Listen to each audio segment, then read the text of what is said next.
Come on down. You're the next contestant on Price is Right Wrestling on the Road Edition. In Dallas, Texas, the American Airlines Center. How many ever thousands were in attendance got to witness a card stacked from top to bottom with championship matches. And the grand prize saw that fresh young upstart of 43 years old named Dolph Ziggler retain the NXT championship. I can only imagine how that would have gone. Vince was like, I don't care which one of your eyes isn't looking at me, Sean. Damn it, you booked Dolph Ziggler to retain the championship. I need Steiner. I need to ruin him quickly.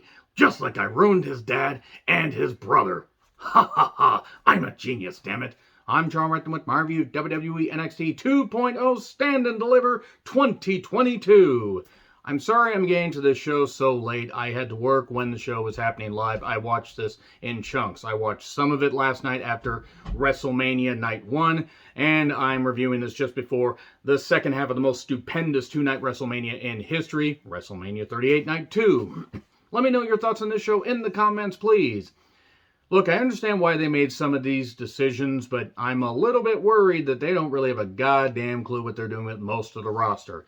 This did feel kind of like, the finality for various people, not just Ciampa, but others that are going to be called up. We're getting a lot of call-ups for Raw and SmackDown. The Raw after Mania is going to have a lot of people. The SmackDown after Mania sure as fuck needs a lot of people.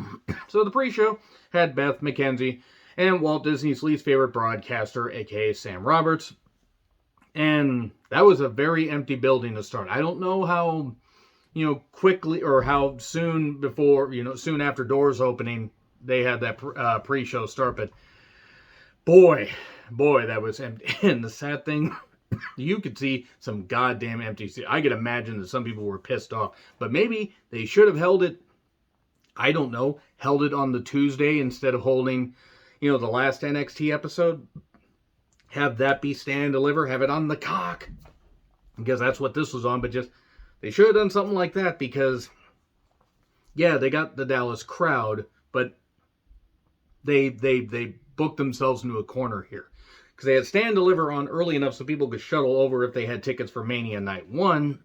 But then they just stretched themselves way too goddamn thin. And also with the revamp, they were going to have difficulty filling an arena that's like 18 to 21,000 people. And I think they only used half the arena.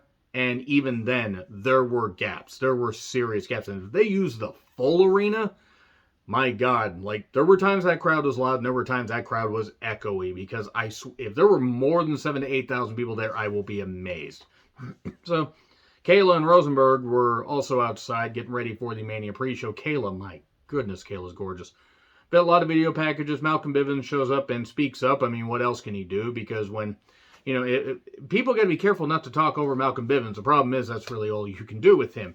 So, Team BBC, Idris Enofe and Malik Blade, they're trying to do some stuff. And one of them is going to give, I don't actually remember who, one of them is going to give Mandy Rose a gift basket. And featuring a bunny. Not featuring her bunny, not featuring the bunny from AEW. And oh no, goes in the Toxic Attractions locker room. But oh no, it's April Fool's. It was actually Imperium's locker room and he saw them naked. I'm going to be scarred for life. Why? I have nothing against this team. Why is this happening? Who is the hottest couple in NXT? Is it Indy and Dexter or Persia and Dookie Nukie Hudson? Oh, I don't care, even though I like these talents. I don't give a shit. Indy and Persia look fucking hot as hell. They also went shopping. Why? Why is this on a wrestling broadcast? So, the pre-show match was Dakota Kai and Hank Scorpio's least favorite cosplayer, Raquel Gonzalez, versus JC Jane and Gigi Dolan. NXT Tag Team Championship match that is. JC Jane, my god damn, she steals the show anytime she's there. And Gigi, her and JC work well together. I like Dakota. Raquel can kick rocks.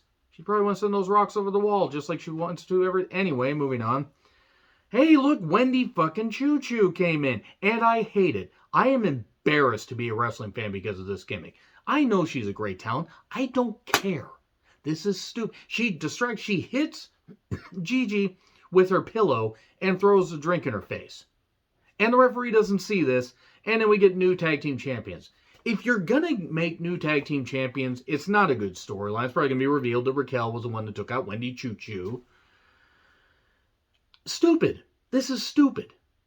Dakota at this point must just be an NXT lifer. I cannot imagine she's going to want to get called idol. No.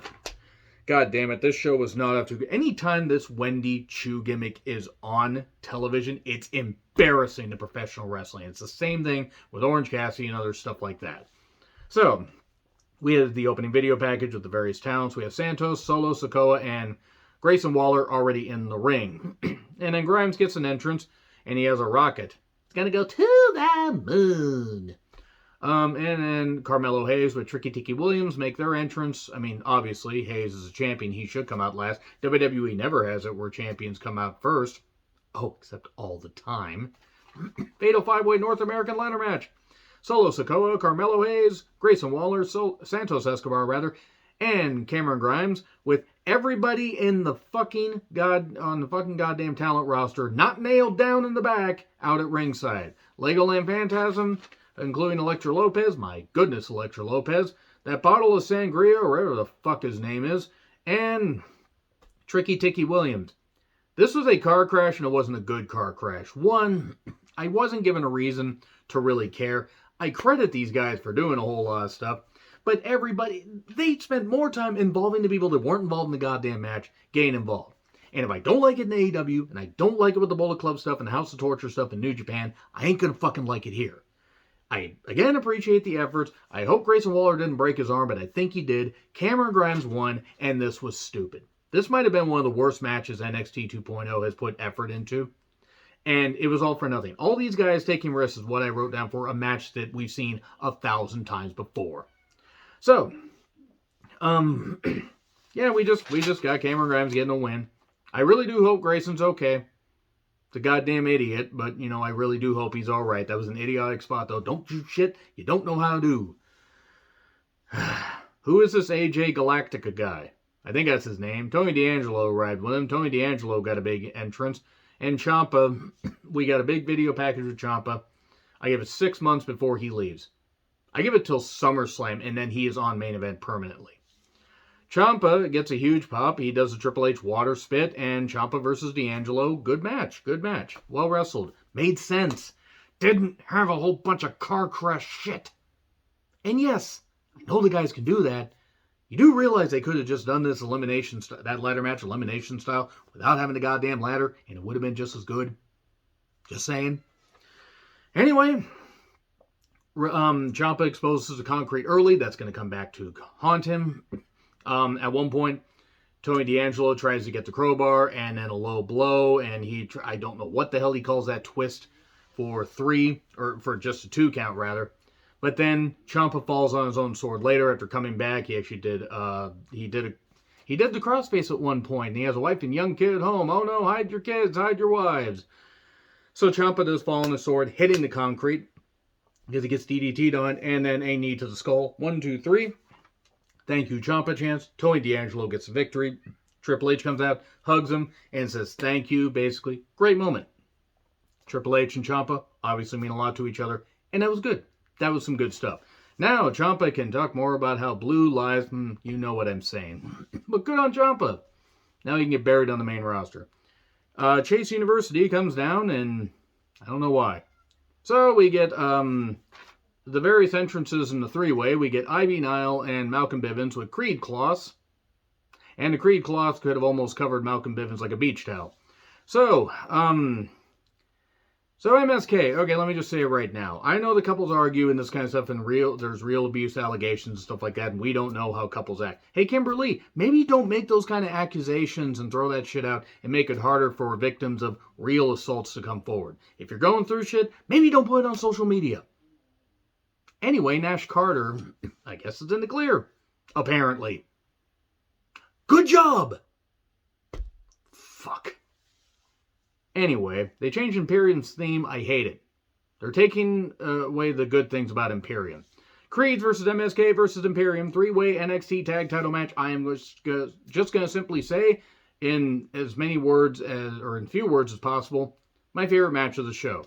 It was a car crash in the sense that everybody was just doing a whole lot of moves, but these are 3 teams of varying, degrees of mat skills or aerial skills or just, really, really good wrestling. The Creeds are raw, but they're good. And I couldn't sit down and think of these moves, never mind pull them off. I don't think a lot of people could have. Was it ridiculous? Was it just a mess of moves? Sure, but I would argue this is certainly a better three-way than the one you saw at AEW Revolution, because, oh yeah, the Bucks aren't involved. He gets fucked the Young Bucks. There was a cannonball spot. There was a Rana into a bomb for 3. MSK get the victory. Good for them. And Imperium took the pin. Watch Imperium get called up at some point. MSK are the new tag team champions. Kimberly, please, for the love of God, seek help. And real abuse victims, please reach out. Don't do this kind of shit. Joe Wayne Gacy talks about JFK. God, if only somebody would have taken care of this gimmick. Not the person, the gimmick. Skateboarding, skateboarding fun in a Dallas park or something. I don't know what the hell this Cora Jade thing was supposed to be. Cora Jade has personality. Cora Jade also needs a lot more time. She's young and she's going to get better, but whatever. And I don't care about the skateboarding stuff. She has one up on Darby as far as the allegations and everything, but let's move on from that. NXT UK Kelly. And we get Io Shirai. I'm totally fine. Mandy comes down from a pillar. I'm afraid I got some bad news. Wade said he lent her the stuff from Bad News Barrett. Mandy Rose versus Io Shirai versus Kaylee Ray versus Cora Jade. 4-way for the NXT Women's Championship. Okay, this was not bad, but this was messy. Cora needs more time. This should have probably just been Cora versus Mandy, but they probably wanted to find a way to get it so the women, Kaylee Ray and Io Shirai could get in some offense. And she has, again, Cora has good energy, but she was just rushing a whole bunch of stuff. And they also, Cora does sell her knee pretty well. She did a destroyer on the apron to Kaylee Ray. I don't like guys doing it. I don't like the women doing it. Stop doing the stuff on the apron, please. And then we get a moonsault, but Mandy ends up getting a knee to face. 1, 2, 3. And Mandy Rose pins Io Shirai. Io Shirai is getting called up, I imagine. Kaylee Ray might stick around. Io Shirai has to get called up. She'll probably be booked like an idiot, but at least she'll be on something else. I don't care about this Dexter. I care about Indy and Persia. Moving on. Indy and Dexter, Persia, and Dookie Nukie stuff. Persia demands a recount. Stop the count. Anyway, Walter has new music. LA Knight got a pop. LA Knight and Walter, that's his name. They took on each other with a lot of Walter chants and some good action from Walter rather. Not some good action from Waller. We're probably not going to see him for a while. And I hope he gets healthy. I just don't want to see him on my television. LA Knight, very over with the crowd. Does some good stuff, yeah. And of course, he gets chopped a bunch at some point. And we get a nice superplex spot. That was beautifully done. And then we get the chops to the back, the front, splash, powerbomb, 1, 2, 3. Walter gets a victory. Good stuff. It wasn't anything that was going to set the world on fire, but it was fine for what it was. I would have liked the women's match a lot more, by the way, but it just seemed like there were too many spots where they were just waiting around for shit to happen. And that's the problem with some 3-way matches or 4-way matches. And in fact, I've seen many 4-ways between women or whatever. They're just waiting around for things to happen. Let's move on from that and always delete search history, folks. So we get the backstage, walks to the ring. Rex has a chainsaw, and he gets confetti and chainsaw and action and whatever. I don't know why. Why does he have a chainsaw? Whatever. He ain't going to be around after this because Dolph Ziggler and Rex Steiner have a match. I know we call him Braun Steiner, but I'm going to call him Rex Steiner because Braun Breaker, I'm sorry, is a dumb name to me. I can't say it and take him seriously. So, Ziggler takes over with a lot of rest holds. Sweet fucking Christ. I think I fell asleep and had a birthday during these. And we get a Frankensteiner. We get some other good action. That spear out of nowhere is fucking beautiful. And then eventually Rude had gotten kicked out. At one point, he stops Steiner's finish. And then Steiner dives on them. Ziggler hits a zigzag, but only gets a 2 count. Then Steiner bows up with a couple Steiner lines and hits a spear and goes for the press slam. Gets a thumb in the eye. Super kick. 1, 2, 3. Thanks for coming, Rex. You lose to a 43-year-old guy whose time pretty much vanished about 10 years ago. Maybe about 9 years ago. I mean, go down Dolph. It's probably going to be Dolph versus Hayes. I had a hard time really caring about this show. Like, it was fine. It didn't have the takeover magic because, one, it didn't have a takeover label, but there's just something about this show that was kind of missing. That being said, it was one of the better NXT 2.0 shows, but still, come on. Did it stand and deliver? Not entirely. But we here at Price is Right Wrestling would like to remind you to control the pet population. Have your pet spayed or neutered. Goodbye, everybody.